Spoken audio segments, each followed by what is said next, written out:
MG Hector क्यों जा रहे हो यार, तुम एक बार हैरियर देखो जो अभी जस्ट लॉन्च हुई है। मेरे को टाटा वालों से ये कंप्लेन थी कि ये ऑन रोड कितनी पड़ी थी आपको? गाड़ी का लेवल ऊपर किया है, तो इवन जो उनके फ्रेंचाइजीज हैं, जो भी सर्विस सेंटर्स उनको भी अपना लेवल थोड़ा सा मेंटेन Absolutely, करना चाहिए, करना इंक्रीज करना चाहिए। अगर तब आई होती तो XUV 700 को कंसिडर किया जाता। नो, टाटा हैरियर ने पूरा आपको बिल्कुल भी डिसअपॉइंट नहीं किया। बिल्कुल भी डिसअपॉइंट नहीं किया मेरे को।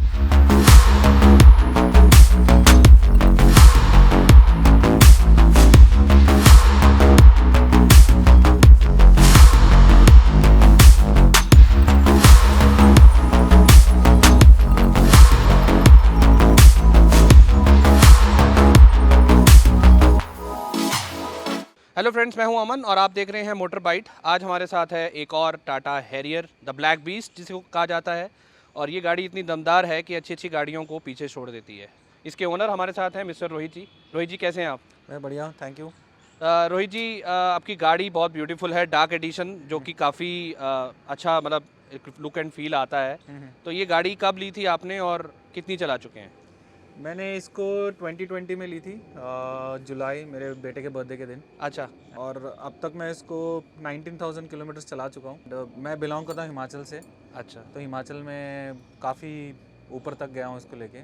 तो फिर आपने अच्छे से इसकी पहाड़ों पे टेस्टिंग वगैरह हाँ कर ली जी, हाँ होगी। जी, एकदम तो वो अच्छे से। एक्सपीरियंस अपना थोड़ा शेयर कीजिए कि कैसा परफॉर्मेंस रहता है इस डीजल इंजन का। मेरा तो एक थोड़ा मिथ था दिमाग में कि मतलब मैं पहले, मेरे पास इससे पहले वोक्सवैगन वेंटो थी और मैनुअल चलाई हुई है, मैंने ऑटोमेटिक कभी चलाई नहीं थी। तो ठीक मेरे है। को एक मिथ था कि पहाड़ों में ऊपर जब चढ़ेगी गाड़ी तो पावर ले पाएगी, टॉर्क खींचेगा कि नहीं होगा, टर्बो लैग तो नहीं होगा एंड ऑल। बट वो मिथ रहा। आई मीन लाइक अच्छा, this black beast has Tata Harrier ने पूरा आपको बिल्कुल भी डिसअपॉइंट नहीं किया? बिल्कुल भी डिसअपॉइंट नहीं किया मेरे को। अच्छा। एंड स्पेशली मैं इंसिडेंट आपको बोलूँगा, मैं 2020 में शिमला जा रहा था। आई थिंक पैंडमिक का ही टाइम था और जस्ट खुला ही था, क्रिसमस का टाइम, और जैम पैक ट्रैफिक था, हर कोई निकला हुआ था उस हर टाइम कोई पे। निकला हुआ था। और मैं बता रहा हूँ, मतलब ये ऑटोमेटिक वेरिएंट है।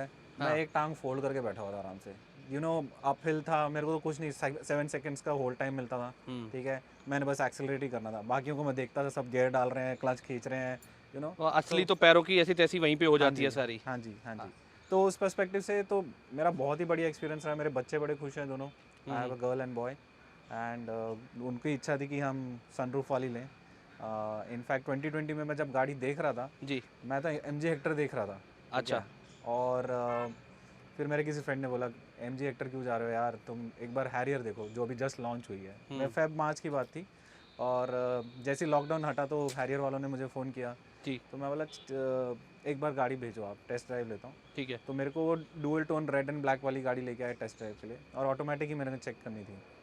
मैंने उसी से मैं उनको टोकन दे दिया एक टेस्ट राइड में, विदाउट इंक्वायरी। अच्छा, एंड प्राइस वाइज भी ज़्यादा है as compare to MG Hector, but still मेरे को आपने हेक्टर ड्राइव करके देखी थी? हेक्टर ड्राइव करके भी देखी। क्या फ़र्क लगा आपको दोनों में? Look, interiors wise no doubt they are also good, but मेरे को उसके टायर छोटे लगे थोड़े। परफॉर्मेंस में आपको फ़र्क नहीं लगा? उसको परफॉर्मेंस चलाने में जब मतलब पावर इतनी बड़ी गाड़ी में इंजन जो है वो उतना हाँ, स्ट्रांग नहीं है, इतना बड़ा इंजन स्ट्रॉन्ग नहीं भी है। नहीं था, और ऊपर से मेरे को ऐसा लगा कि वो कंफर्टेबल है। उसका बिल्ड क्वालिटी नहीं लगी मुझे कि मतलब लाइक कुछ होगा तो ये सस्टेन कर पाएगी कि नहीं कर पाएगी। ठीक है। इसके तो कितने रिव्यूज़ मैंने देखे हैं, कितने लोग दिखाते हैं कि खड़ी गाड़ी पे कोई ठोक गया पीछे, वो गाड़ी का दूसरी गाड़ी का और नाश ये हो हिलती भी नहीं गया। है। ये हिलती भी नहीं है। ठीक है। तो वो भी एक था, पर वो फील नहीं आया। मतलब लाइक आप इतनी हैवी गाड़ी, मतलब प्राइस के पर्सपेक्टिव से भी ले रहे हो, बट मेरे को given I have driven Vento earlier, Vento, हाँ। तो मैं तो फॉक्सवैगन वाली आपको वैसी ही बिल्ड क्वालिटी चाहिए थी? Absolutely, absolutely. जो दरवाजे भी बंद होते हैं, मैं मारुति थर्ड में की चलाता आवाज़ हूँ। आए हाँ तो? जी, ठीक। मेरे पास दूसरी कार भी है, एक मारुति है, बट ये it's the best I would say. अच्छा, अब मेरे इस पूरे अब कन्वर्सेशन में आपने 2-3 क्वेश्चंस का आंसर वैसे ही दे दिया। जैसे बिल्ड क्वालिटी की बात करें तो आपने कहा बिल्ड क्वालिटी बहुत ज़बरदस्त है। ठीक है। दूसरा, हिल असिस्ट की बात करें तो मैं उस पर पूछना चाह रहा था कि जब आप हिल पे क्लाइम कर रहे थे तो वहाँ पर आपको जो हिल असिस्ट का फीचर आता है वो कितना आपको सही लगा? कि जब लोग कई बार कहते हैं कि भाई वो उसमें पीछे स्लोप में खिसकनी शुरू हो गई, तो वहाँ पर इसका परफॉर्मेंस कैसा रहा? नहीं खिसकती नहीं है। इनफैक्ट मैं स्नो के टाइम भी गया था। जो गाड़ियाँ देखते हैं जो टिपिकली जब डिक्लाइन में होती है, आप इसका हिल असिस्ट ऑन कर दो, आराम से 8 किलोमीटर की स्पीड में पूरा एडजस्ट करके जाती है। ठीक है। मैं स्लिप होते बिल्कुल भी नहीं देखा। अच्छा, एक तो मून रूफ की बात करें, आपने कहा आपके 2 बच्चे हैं जिसकी वजह से एक रीज़न फिलहाल यही होता है, बच्चों की वजह से हम लोग लेते हैं। तो कितना प्रैक्टिकल है ये? कितना आपको लगता है कि दिल्ली जैसी कंडीशन में आप इसको यूज़ कर पाते हैं? दिल्ली कंडीशंस में बेस्ट बोलो तो हम सिर्फ 3-4 महीने के लिए यूज़ कर सकते हैं, उससे बियॉन्ड नहीं कर सकते। जैसे अभी समर्स हैं तो ये आप तो बिल्कुल पॉसिबल नहीं नहीं यूज़ है। कर सकते। ठीक है। इनफैक्ट हिमाचल में जब जाता हूँ तो मैं खुला ही रखता हूँ उसको। इसके ये टॉप वेरिएंट है ना, इसमें इसमें इसके ऊपर और कोई नहीं आता। डार्क नहीं। एडिशन में तो वैसे भी ड्यूअल टोन तो आता हाँ नहीं जी, है। हाँ जी, ये टॉप ठीक है। वेरिएंट ये ऑन रोड कितनी पड़ी थी आपको? है। ये अबाउट 24 लाख की पड़ी थी। 24 की पड़ी हाँ थी। जी। तो इसके जो कंपटीशन में गाड़ियां हैं, उसमें आपने कहा कि एक तो आपने एमजी हेक्टर देखी थी, उसके अलावा और भी कोई कंसिडर करी थी? क्रेटा थी, बट क्रेटा इसके लीग की नहीं है मेरे हिसाब से। नहीं, वो भी उसी समय उन्होंने बनाई थी अपनी 2020 में बट न्यू बहुत मॉडल। फ़र्क है दोनों बहुत में। फ़र्क है, तो मतलब मैं कंपेयर नहीं करूँगा उससे। और उसके अलावा तो और मैंने कोई देखी नहीं गाड़ी। अच्छा, अब नेक्स्ट क्वेश्चन मेरा आ रहा है जिसमें आपको जवाब शायद देना मुश्किल हो जाए। हाँ, XUV 700 उसके बाद लॉन्च हुई है, ठीक तो है। कहीं भी मन में रिग्रेट रह गया कि भैया ये मेरे लेने के 6-7 महीने बाद ही लॉन्च आ गई थी, अगर तब आई होती तो XUV 700 को कंसिडर किया जाता?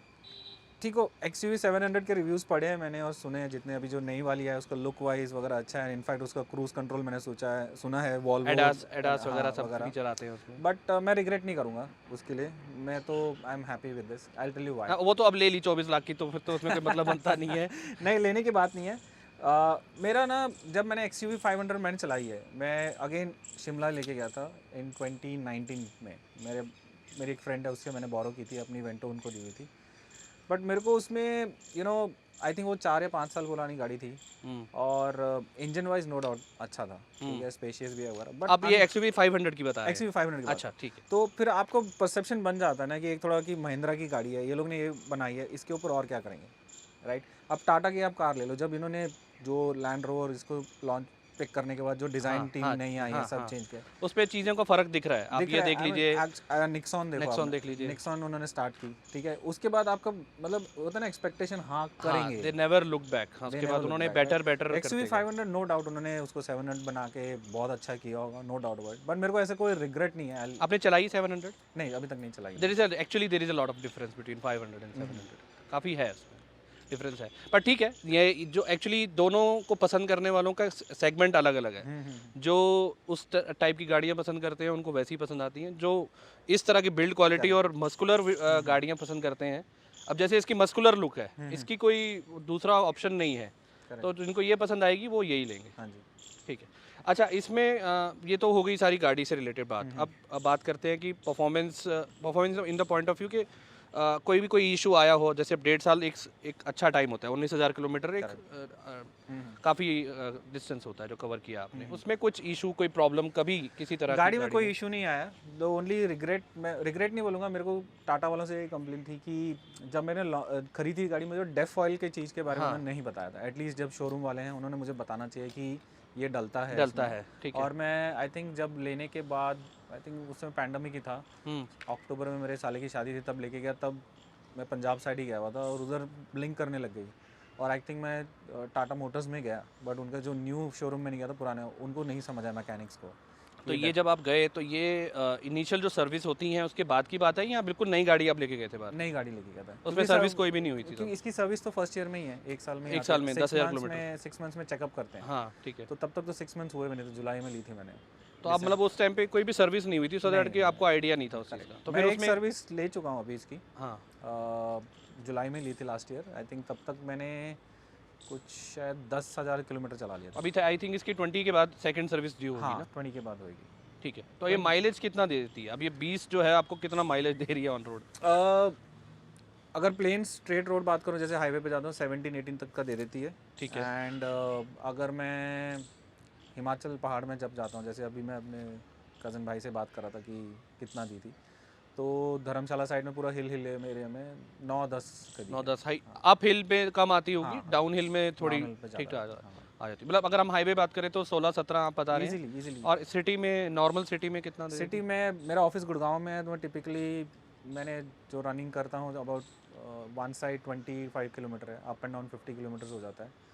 तो मेरे को मिल जाता है एवरेज अबाउट 13 to 15 के बीच में मिल जाता है।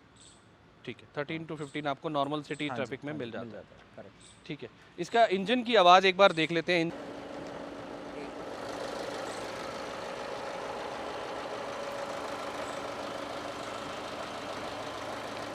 तो ये टाटा हैरियर का 170 bhp का क्रायोटेक इंजन 2.0 माना जाता है। काफ़ी रिफाइंड इंजन है ये डीजल में। इसमें आप साउंड देख सकते हैं कि इतना रिफाइंड है कि उतनी साउंड नहीं आ रही है जितनी नॉर्मली डीजल इंजन से एक्सपेक्ट की जाती है। तो अगर यहीं पर कम है और यहाँ पर आपको इंसुलेशन भी मिल जाता है तो इंसुलेशन की वजह से साउंड और कम हो जाती है। तो कैबिन साउंड तो डेफिनेटली ना के बराबर ही आती होगी इसमें। दूसरा, इसकी बिल्ड क्वालिटी तो हम लोग सब टाटा की जानते ही हैं, अच्छे खासे इसमें वेट है, 2 हाथ से पकड़ना पड़ता है बेसिकली। अच्छा, अभी ये टॉप एंड मॉडल है तो आई डोंट एक्सपेक्ट कि इसमें किसी तरह का कुछ आपने बाहर से कुछ काम करवाया होगा। सब ये स्टॉक गाड़ी है।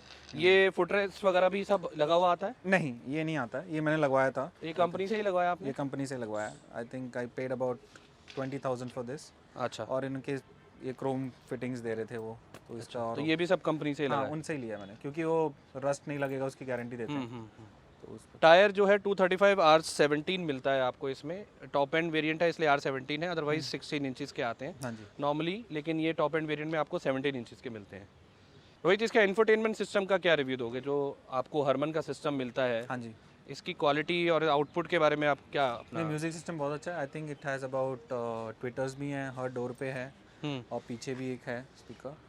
परफॉर्मेंस वाइज इट्स गुड, अच्छा म्यूजिक। स्पेसिफिकली मैं हरमन का एक आउटपुट आपका रिव्यू जानना चाहता हूँ कि नॉर्मली जैसे हम लोग देखते थे कि पहले जो कंपनी फिटेड सिस्टम आते थे तो सबसे पहले लोग क्या करते थे, स्पीकर्स या कंपोनेंट्स चेंज कराते थे। अब हरमन देने के बाद, जब से टाटा ने लैंड रोवर या उनको जब एक्वायर किया है उसके बाद से हरमन आने लगा है, तो हरमन का क्या रिव्यू, मतलब आप सेटिस्फाइड है इसको पूरा? आपको नहीं अच्छा है। आई मीन मेरे को कोई ज़रूरत फील नहीं होती, ज़रूरत फील नहीं हुई कि मेरे को और कुछ करना है, लगवाने की ज़रूरत। एंड ऑनेस्टली स्पीकिंग बच्चों के साथ जाता हूँ तो इतना बहुत लाउड तो हमें चाहिए नहीं होता है। ठीक है, जो जितना बेसिक आउटपुट चाहिए उतना ये सफाइस करता है। ठीक है, और कुछ इसमें मेंशन करना चाहेंगे आप? इसमें टाटा की सर्विस से रिलेटेड अगर हम बात करें, जब आप अभी तो एक ही सर्विस आपने कराई है इसकी, उसमें आपको टाइमली गाड़ी डिलीवर हो गई या कोई प्रॉब्लम था उन्होंने ठीक से एड्रेस किया, या कुछ ऐसी चीज़ें हैं जो आप चाहते हैं इम्प्रूवमेंट की ज़रूरत है?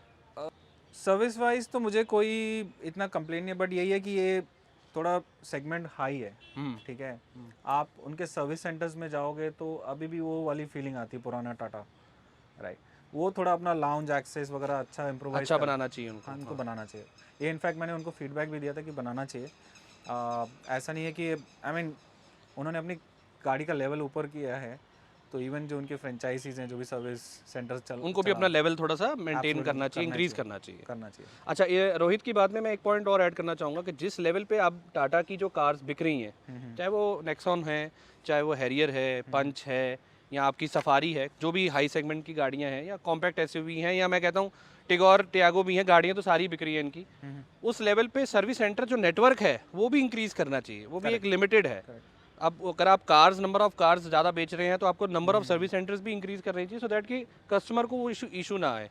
अभी भी हम लोग देखते हैं कि limited set of service centres ही हैं जो अवेलेबल हैं एज कम्पेयर टू मारुति। अगर हुंडई की बात करें तो टाटा को भी इस लेवल का नेटवर्क जो है अपना इम्प्रूव करना चाहिए।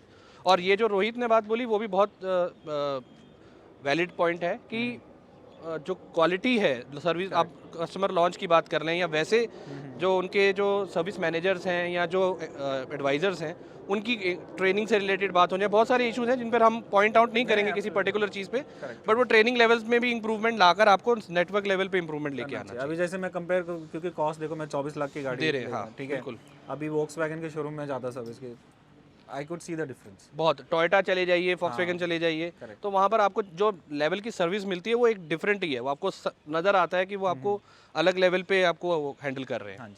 यहाँ पे आपको कई बार फॉलो अप करना पड़ता है, 2 बार चीज़ें समझानी पड़ती हैं, तो वो चीज़ें जो हैं थोड़ा सा टाटा की हैं। बट ठीक है, टाटा ने और भी बहुत सारी चीज़ों में इम्प्रूवमेंट किया है। हमारा एक वीडियो जो है टाटा की सर्विस से रिलेटेड भी है, जो अभी हम आप इससे पहले या इससे बाद में देखेंगे, उसमें भी हमने टाटा की सर्विस की बात की है, वो भी आप देखेंगे। ठीक है रोहित, आप इसको और कुछ मेंशन करना चाहेंगे अपनी गाड़ी से रिलेटेड? आई थिंक ये मेरी फर्स्ट कार है जो मैं टॉप एंड ली है। मैं अच्छा, ठीक है। Otherwise this is my 5th car. इससे पहले कौन सी चलाते थे? मैं फर्स्ट कार चलाता था, मैं थी पैलियो चलाता था। मैं सेकंड हैंड ली थी मैंने जब नया नया जॉब करने लगा था। वो 1 साल चलाई, बट वो भी बिल्ड क्वालिटी और क्वालिटी सॉलिड थी उसकी। फिर बाद में मैंने स्विफ्ट चलाई। स्विफ्ट मैंने कुछ आई थिंक 6 साल चलाई। अच्छा। और उसके बाद मैं वोक्सवैगन पे गया।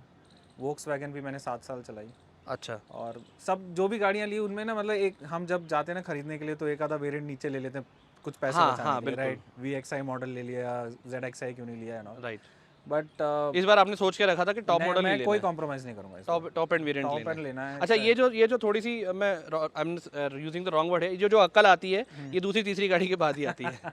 तो जनरली क्या होता है कि हम लोग भी हैं, जैसे अब मैंने भी लिया, तो मैंने नेक्सॉन का XMS लिया, लेने के बाद मैंने बाहर से काम करवाया, बट अब लगता है कि टॉप एंड, हालांकि मुझे प्रॉब्लम कुछ नहीं आ रही है उसमें, बट स्टिल लगता है कि वो टॉप एंड वेरिएंट आप गाड़ी जो कंपनी से लेते हो उसका मज़ा ही और होता है, इसका अलग ही होता है। करेक्ट। तो आप तो मैंने कोई रिग्रेट नहीं है, मतलब टॉप एंड गाड़ी ली है मैंने, एंड आई थिंक गिवन कि छोटी फैमिली है, हम 4 जन हैं, तो it's a perfect car for us कि हम तो किधर भी जा सकते हैं उठा के। आपको सोचना नहीं पड़ता है, कहीं भी आप पहाड़ों में ले जाएं, कहीं भी ले जाएं। तो ऑफ रोडिंग वगैरह करी है इससे? ऑफ रोडिंग मतलब इतनी तो नहीं की होगी, मतलब जैसे टिपिकली अगर आप वैसी बोले कि बिल्कुल ही कुदा दिया, वो वाली चीज़ नहीं की है, 4x4 जैसे वो वाला चीज़ नहीं, वैसा नहीं किया है, बट लेके गया हूँ। मतलब जहाँ पे मैं बिलोंग करता हूँ हिमाचल से, हमारे गांव में जंगल है, तो उसमें टेढ़े मेढ़े रास्ते हैं, मैं ऊपर लेके गया हूँ, टॉप पॉइंट पे भी लेके गया हूँ, कहीं कोई दिक्कत नहीं है? कोई दिक्कत नहीं आई, कोई ग्राउंड क्लियरेंस अच्छा है। एंड अभी तो मैं वैसे बिलोंग करता हूँ बॉम्बे से, बॉर्न एंड ब्रॉट अप उधर, बट रूट्स है हिमाचल से। अच्छा, अब मैं वेट कर रहा हूँ जब एक्सप्रेस हाईवे बनेगा, तो आप यहाँ से दिल्ली से बॉम्बे हाँ लेके जी, ज़रूर जाऊँगा। मेरे पेरेंट्स उधर रहते हैं, और मेरी वाइफ और बच्चे बोले हम रोड ट्रिप करेंगे, तो वो भी 1-1.5 साल में हो जाएगा हाँ रेडी। जी। ठीक है, सो इसको सम अप करते हैं रोहित, इसको लास्ट में आपको अपनी हर चीज़ को माइंड में रखना है, परफॉर्मेंस, सर्विस, कॉस्ट, एवरीथिंग जो भी गाड़ी से रिलेटेड होता है, you have to give your rating as per 10 points. तो आप कितना देंगे इसको, 10 में से कितने पॉइंट्स देंगे? I would give 8.5। अच्छा, वो 8.5 के अलावा जो पॉइंट आपने काटे हैं वो कहाँ काटे हैं? वो मैं इनके सर्विस सेंटर में काट रहा हूँ। अच्छा, तो एक सर्विस में आपको लग रहा है कि है दिक्कत है जिसमें इम्प्रूवमेंट की ज़रूरत है? ज़रूर है, स्पेशली मतलब एम्बियंस की बात करूँ, जो द कस्टमर को वाव फील मिलना चाहिए ना जब आता है, वाव फैक्टर नहीं है वो, नहीं है वो। हमें लगा, ऐसा लग रहा है कि आप मारुति वाले में भी चले जाओ, सेम ही वाली फीलिंग है। अब वो एक्चुअली क्या है, अब एकदम से ना पिछले 1 साल में 2 साल में कार्स बहुत ज़्यादा हो गई हैं, उस लेवल पे उतने सर्विस सेंटर इंक्रीज नहीं हुए हैं। मे भी जैसे आप बता रहे कि उनके सर्विस सेंटर्स नहीं है ज़्यादा, हाँ, तो शायद वो भी एक है। नंबर ऑफ कार्स अगर एक में ज़्यादा आएंगी तो वो डेफिनेटली उसको उनको हैंडल करने में भी दिक्कत आती है, और फिर वो हर कस्टमर को वो नहीं फील दे पाते हैं। और वो कस्टमर लॉन्च वाला तो वो डेफिनेटली वो एक सरकारी फील आता ही है, वो हमने भी देखा है। बट मैं बताऊंगा डिफरेंस है, जैसे अभी जब मैं आपको बताया कि जब मेरा फर्स्ट टाइम इसका डेफ ऑयल हुआ था, मैं पंजाब में था, जलंधर में गया, ठीक है, जलंधर मतलब ऑलमोस्ट मैं 90 किलोमीटर चला के गया डेफ ऑयल डलवाने के लिए। अच्छा, क्योंकि मैं वही पूछने वाला था, वो बात बीच में रह गई थी। हाँ जी। जब आपको सिग्नल में दे रहा था तो फिर उसके बाद आपने क्या किया था? तो मैं क्लोजर टू होशियारपुर ही रहता था, मैं होशियारपुर गया पहले, तो उनको समझ नहीं आया वहाँ पे कि ये क्या चीज़ है, ये क्या चीज़ है, हमें नहीं पता। और बल्कि मैंने अपने यहाँ से ऑटो विकास जिनसे लिया था, उनके सेल्स वाले से बात भी कराया, तो उनको नहीं समझा, तो उन्होंने बोला सर आप जलंधर चले जाइए और 40। अच्छा, ऑटो विकास पे भी पता नहीं था उनको? नहीं, उनको पता था। अच्छा, I was just following up with them कि भाई कम्युनिकेट कर दो, डेफ ऑयल डलता किधर, क्या चीज़ होती है, इनको समझा दो। क्योंकि पीछे की तरफ डलता है टायर के पास। तो जब मैं फिर जलंधर गया, पर उनका शोरूम अच्छा था, I would say that it's was really good showroom, and वहाँ पे लाउंज एक्सेस वगैरह अच्छा था। मे बी शायद नया शोरूम होगा, मुझे लगता है वो थोड़े ज़्यादा जगह में खुलते हैं, दिल्ली में थोड़े कम जगह में खुलते हैं, तो प्रॉब्लम आती है। ठीक है, और आई थिंक काफ़ी बड़ा था शोरूम वो, एंड उन्होंने अच्छे से केयर किया, उन्होंने सब एक्सप्लेन भी किया कि क्या था, कैसे करते हैं एंड ऑल, तो दे वर वेरी कॉर्डियल। बट तो वहाँ पे आपको मिल गया था वो? अच्छा लगा, हाँ, ऑयल डेफ ऑयल मिल गया था? हाँ जी, हाँ जी, मिल गया था। अच्छा, वो इतना कुछ 300-350 रुपये का पड़ता हाँ, है। नहीं, वो मेन इशू तब आता है जब आप उसको ज़्यादा लंबे डिस्टेंस में डालते नहीं है, जब आपको सिग्नल आ रहा है तो वो ज़रूरी होता है। तो मेरे को ऐसा लगता है, आई थिंक जब से ली है अभी 19,000 किलोमीटर हो गए, तो मेरे को शायद एक ही बार 15 लीटर डलवाना पड़ा होगा, बाद में नहीं करना पड़ा। अब वो इतना फ्रीक्वेंट नहीं डलता। हाँ, अब नहीं डलता वो। ठीक है, तो अपने पॉइंट्स भी ले लिए, और कुछ चीज़ आप मेंशन करना चाहेंगे रोहित, इसको फिनिश करते हैं यहीं पे? No, I think it's a really good car. अगर आप लोगों को भी रिकमेंड करेंगे ये कार लेने के लिए? एब्सोल्युटली, ये top end variant dark edition जो बेसिकली एक स्पेशल सेगमेंट है टाटा का, जो आपको नेक्सॉन में भी मिलेगा, इसमें भी मिलेगा। अब तो उनके अच्छे कलर भी एक और आ गए शायद, वो कैमियो वर्जन, और हाँ, आई थिंक अभी कोई तो जंगल वाला एक, अब वो लिमिटेड सेगमेंट था, वो अभी आके चला गया वो। हाँ जी, तो वो भी आए हैं।